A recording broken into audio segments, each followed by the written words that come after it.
श्री कृष्ण कहते हैं कि प्रत्येक व्यक्ति को ब्रह्मा मुहूर्त में उठना चाहिए। संध्या होने के बाद जब रात्रि का अंधकार सारे संसार को धीरे धीरे अपने अंधकार में निगलने लगता है, तो यही अंधकार ब्रह्मा मुहूर्त में भोर होने से ठीक पहले तनिक अधिक काला हो जाता है। ठीक ऐसा ही होता मानव जीवन। जब हमारे जीवन की समस्याएं अंत पर होती है, तो यही समस्याएं एक भीषण समस्या का रूप लेकर हमारे सामने चुनौती बनकर खड़ी हो जाती है। ऐसी परिस्थिति में अधिकतर लोग हार मान जाते हैं। परंतु अगर आप भय न खाएं, हार न माने, दृढ़ता के साथ खड़े रहें, अपने लक्ष्य पर आगे बढ़ते रहें, तो प्रकाश के रूप में हमारा स्वागत करने के लिए सूर्योदय हमारा स्वागत करता है। बरगद का वृक्ष जितना विशाल होता है, उतना ही दृढ़ होता है। पतझड़ में वो सूख जाता है, परंतु दुर्बल नहीं होता, न ही टूट कर गिरता है। मगर इनके विपरीत अगर दलदल में उपजे वृक्षों की बात करें, तो वो दिखने में तो बहुत बड़े होते हैं। पतझड़ के आने जाने से उन्हें कोई फर्क नहीं पड़ता, वो सदा हरे भरे रहते हैं। परंतु इतने कमजोर भी होते हैं कि जलधारण के जरा से वेग से ही गिर जाते हैं।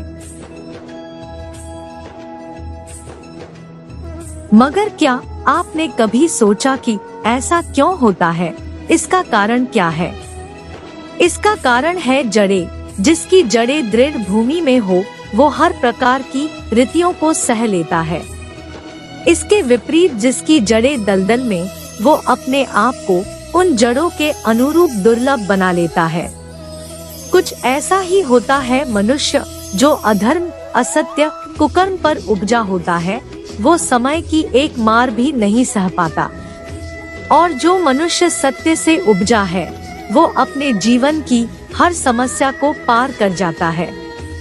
जिसका अर्थात ये हुआ कि ये आप पर निर्भर करता है कि आप क्या बनना चाहते हैं। हमारे जीवन में मित्र और शत्रु बड़ा महत्व रखते हैं। अगर गंभीरता से सोचा जाए तो कोई ऐसा क्षण नहीं जब हम अपने मित्रों और शत्रुओं के बारे में न सोचते हों। हमारा हर कार्य या तो हमारे मित्रों के हित के लिए होता है या अहित के लिए। हम हर स्थान या अपने मित्रों के साथ होते हैं या शत्रुओं के साथ।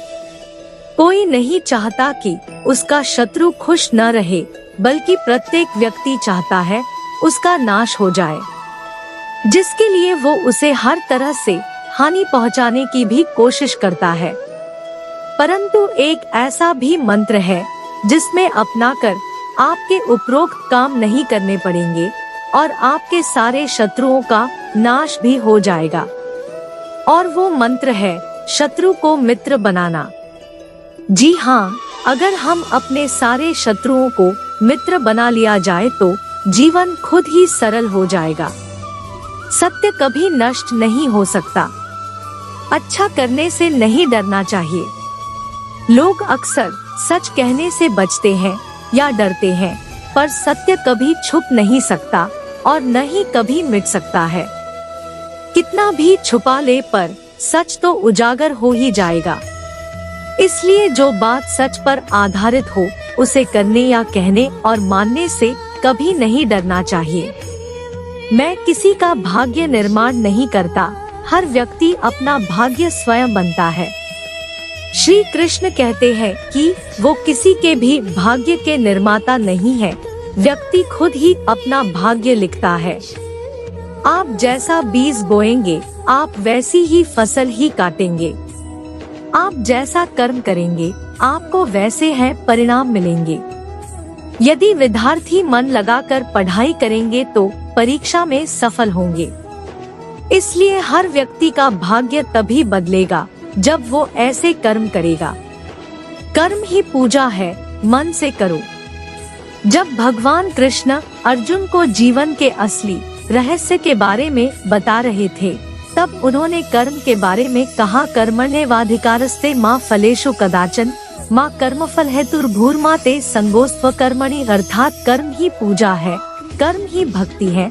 कर्म को पूरे मन से करना चाहिए और यह सोच कर करना चाहिए, मैं जो कह रहा हूँ वह परमात्मा को समर्पित है।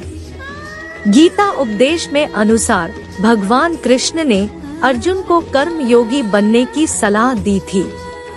समय बड़ा बलवान है, अच्छा हो या बुरा बीत जाएगा। महाभारत के दौरान जब अर्जुन विचलित थे, उनकी हाथों से शस्त्र नहीं उठ रहे थे, तब भगवान कृष्ण ने अपने मित्र अर्जुन को पथ प्रदर्शित करते हुए कहा था कि समय बड़ा बलवान है। तुम सोचते हो कि तुम शस्त्र नहीं उठाओगे तो इन पापियों का सहार नहीं होगा। अरे अर्जुन, तुम तो एक निमित्त हो, इनका सहार लिखा है और जरूर होगा। श्री कृष्ण ने अर्जुन को कहा कि जब कुछ समझ ना आए तो सब परमात्मा के हवाले कर कर्म करो और परिस्थितियाँ कितनी भी बुरी हो यह सोच कर चलो कि एक दिन बीत ही जाएगा। समय हमेशा चलता रहता है, कभी रुकता नहीं। यदि आज बुरा समय है तो कल अच्छा होगा। इसलिए आप बिना किसी स्वार्थ के सिर्फ कर्म कीजिए, फल समय खुद देगा। न तो समय रुकता है और न ही एक सा रहता है। बुरा समय हो या अच्छा समय बदलता जरूर है। आज बुरा है तो कल अच्छा और अच्छा तो फिर बुरा समय जरूर आएगा। सुख के बाद दुख और दुख के बाद सुख आते जाते रहते हैं। इसलिए इस पर हमारा कोई वश नहीं है, लेकिन कर्म पर हमारा वश जरूर है। आप सिर्फ कर्म करिए, फल की चिंता किए बगैर। समय आने पर फल जरूर मिलेगा। इस शरीर का मोह मत करो, यह तो माटी है, माटी में मिल जाएगा। अमर तो आत्मा है जो परमात्मा में मिल जाएगी। लोग अपने शरीर को सुंदर बनाने में लगे रहते हैं, पर आत्मा की सुंदरता शरीर की सुंदरता से कहीं ज्यादा महत्वपूर्ण है। शरीर तो नश्वर है, मिट्टी ही तो है, तो मिट्टी में ही मिल जाता है, पर आत्मा अमर है, इसलिए आत्मा की सुंदरता पर ध्यान दो। मन चंचल है, इसे और संयमित करना कठिन है, लेकिन यह अभ्यास से वश में हो जाता है। मन चंचल होता है, यह इधर उधर भागता है और किसी भी कार्य की एकाग्रता का दुश्मन है। लेकिन यदि यह व्यक्ति के वश में हो जाए तो इससे अच्छा कोई मित्र नहीं है। मन को एकाग्र करना जरूरी है, बस थोड़े से प्रयास और अभ्यास की जरूरत है। मैं हमेशा तुम्हारे साथ और तुम्हारे आसपास रहता हूँ, चाहे तुम कुछ भी कर रहे हो। जब भी आप कोई बुरा कार्य करते हो या अच्छा कार्य करते हो, आपको लगता है कि कोई देख नहीं रहा, तो यहाँ श्री कृष्ण कहते हैं कि तुम जो कुछ भी कर रहे हो, मेरी दृष्टि सदैव तुम पर है। इसलिए आप यह मत समझे कि आप अकेले हैं, आपके साथ श्री कृष्ण सदैव है। आप वही हैं जिसमें आप विश्वास करते हैं, आप वह बन जाते हैं जो आप मानते हैं कि आप बन सकते हैं। हमारी सफलता और असफलता इस बात पर निर्भर करती है कि हम खुद पर कितना विश्वास करते हैं। व्यक्ति जो चाहे बन सकता है, यदि पूरे विश्वास के साथ अपने लक्ष्य पर लगातार चलता रहे। जिस इंसान के चारों तरफ नकारात्मक लोग रहते हैं, उस इंसान का मंजिल से भटक जाना तय है। श्री कृष्ण जी कहते हैं कि मन के हारे हार है और मन के जीते जीत। जिस प्रकार सकारात्मक विचारों से सफलता मिलती है, उसी प्रकार नकारात्मक विचार असफलता के मार्ग की ओर अग्रसर करते हैं।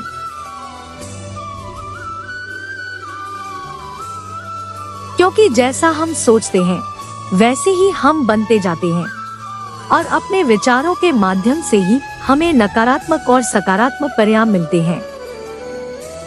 अपने अनिवार्य कर्तव्य का पालन करें, क्योंकि क्रिया वास्तव में निष्क्रियता से बेहतर है। मनुष्य ही एक ऐसा प्राणी है जो कर्म करता है, इसलिए कर्म करना प्रत्येक व्यक्ति का धर्म भी है। कर्म कार्य करने वाला व्यक्ति है कर्मवीर कहलाता है। इसलिए कार्य करते रहना खाली बैठे रहने से हमेशा बेहतर होता है। जो अहंकार से मोहित हो जाता है वह सोचता है मैं करता हूँ। जो अज्ञानी व्यक्ति होता है वो यह गलतफहमी पाल लेता है कि मैं करता हूँ, सभी कार्य मेरे द्वारा किए जा रहे हैं, ऐसा जान उसमें अहंकार घर कर लेता है। परंतु इस सृष्टि में जो भी हो रहा है वो तो प्रकृति द्वारा किए जा रहे हैं। अज्ञानता के कारण व्यक्ति में जो मैं का अहंकार जन्म ले लेता है तो उसका पतन होना निश्चित है। जिंदगी के इस रण में खुद ही कृष्ण खुद ही अर्जुन बनना पड़ता है। रोज अपना ही सारथी बनकर जीवन के महाभारत से लड़ना पड़ता है। यह जीवन एक रणभूमि है, यहाँ निरंतर संघर्षों का सामना करना पड़ता है। इस संघर्ष रूपी महाभारत में स्वयं अपना सारथी, अपना मार्गदर्शक और योद्धा बना होता है। ज्यादा हंसने और बोलने वाला व्यक्ति अगर चुप हो जाए तो मान लेना वह भीतर से टूट चुका है। जो व्यक्ति सदैव हंसता खेलता मुस्कुराता रहता हो, अगर वह अपने स्वभाव से भिन्न हो जाए अर्थात चुप गुमसुम उदास रहने लगे तो समझना उसके हृदय में एक पीड़ा है। उस पीड़ा ने उसे कमजोर बना दिया है। हद से ज्यादा सीधा साधा होना भी ठीक नहीं, क्योंकि जंगल में सबसे पहले सीधे पेड़ों को काटा जाता है। इस जीवन में अधिक सीधा होना, सरल होना भी अनुचित है। जो सरल और सीधे स्वभाव का होता है लोग उसका अनायास फायदा उठाते हैं। प्रेम में कोई वियोग नहीं होता, प्रेम ही अंतिम योग है, अंतिम मिलन है। प्रेम कभी ना समाप्त होने वाली प्रक्रिया है।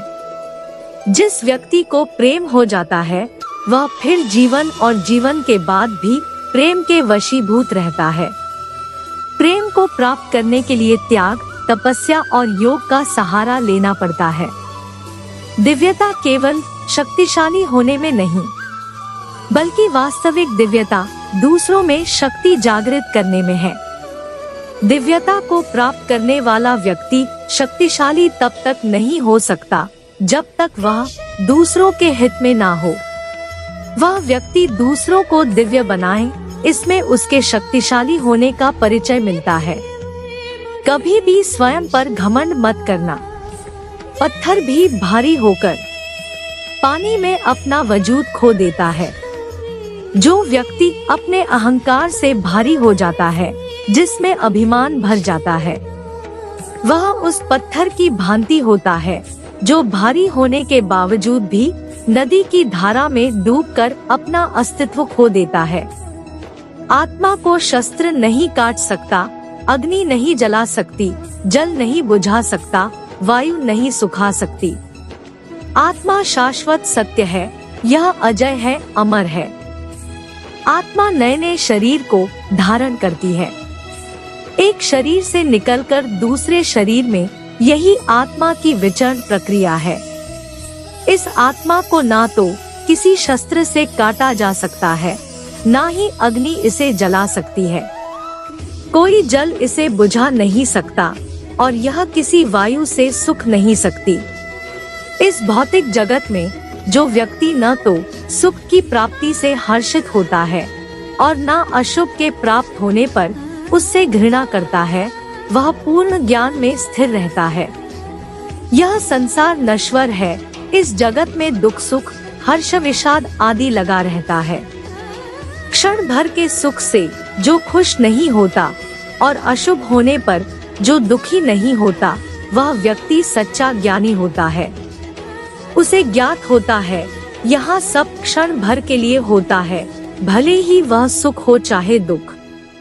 अच्छी किस्मत के लोग थोड़ा भी बुरा होने पर भगवान को कोसते हैं और बुरी किस्मत के लोग थोड़ा भी अच्छा होने पर भगवान का स्मरण और धन्यवाद करते हैं।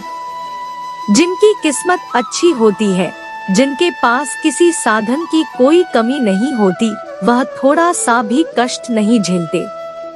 थोड़ी सी भी कमी होने पर भगवान को कोसते हैं। वहीं जिनके पास अभाव होता है, जिनके पास साधन की कमी होती है, उनके पास थोड़ी सी भी बरकत हो या खुशी मिले तो वह भगवान को धन्यवाद करते हैं। संसार के संयोग में जो सुख प्रतीत होता है, उसमें दुख भी मिला रहता है, परंतु संसार के वियोग से, सुख दुख से अखंड आनंद प्राप्त होता है। सांसारिक सुख क्षणिक होता है। जो सुख आज प्राप्त हो रहा है, वह सुख स्थायी नहीं है। यह सुख आपके साथ सर्वथा नहीं रहने वाला, आपको दुख भी प्राप्त होगा। परंतु संसार से वियोग अर्थात मुक्ति परम आनंद को प्राप्त कराती है, यह ईश्वर तक पहुंचाती है। जन्म लेने वाले के लिए मृत्यु उतनी ही निश्चित है जितना कि मृत होने वाले के लिए जन्म लेना। इसलिए जो अपरिहार्य है, उस पर शोक मत करो। यह पृथ्वी नश्वर है, यहाँ सब कुछ गतिमान है। जिस प्रकार सुख दुख जीवन में आता जाता है, उसी प्रकार मृत्यु और जन्म यहाँ लगा रहता है। इसमें खुश होना या दुख मनाना व्यर्थ है। मुंह से माफ करने में किसी को वक्त नहीं लगता, पर दिल से माफ करने में सारी उम्र बीत जाती है। मुंह से माफी देना और हृदय से माफी देने में काफी अंतर है। मुख द्वारा दिए गए माफी को तत्काल प्राप्त किया जा सकता है, किंतु दिल की माफी प्राप्त करने में उम्र बीत जाती है। लोग कहते हैं अपनों के आगे झुक जाना चाहिए, किंतु सच बात तो यह है, जो अपने होते हैं वह कभी झुकने नहीं देते।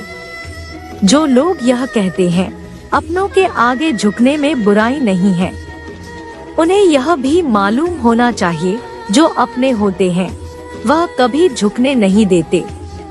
मैं सभी प्राणियों को समान रूप से देखता हूँ। ना कोई मुझे कम प्रिय है, ना अधिक। लेकिन जो मेरी प्रेम पूर्वक आराधना करते हैं, वह मेरे भीतर रहते हैं और मैं उनके जीवन में आता हूँ।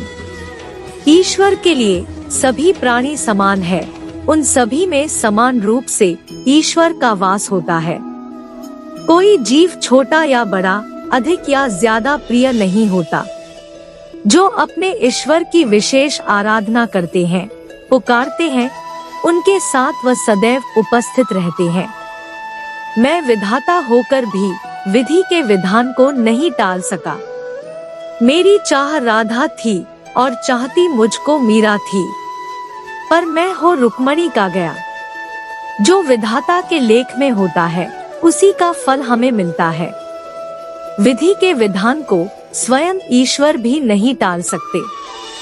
जिस प्रकार राधा से कृष्ण निश्चल भाव से प्रेम करते थे, प्रेमिका के भाव से मीरा कृष्ण को पति मानती थी, मगर विधि के विधान में रुक्मणी का साथ लिखा था, जिसे स्वयं विधाता भी नहीं टाल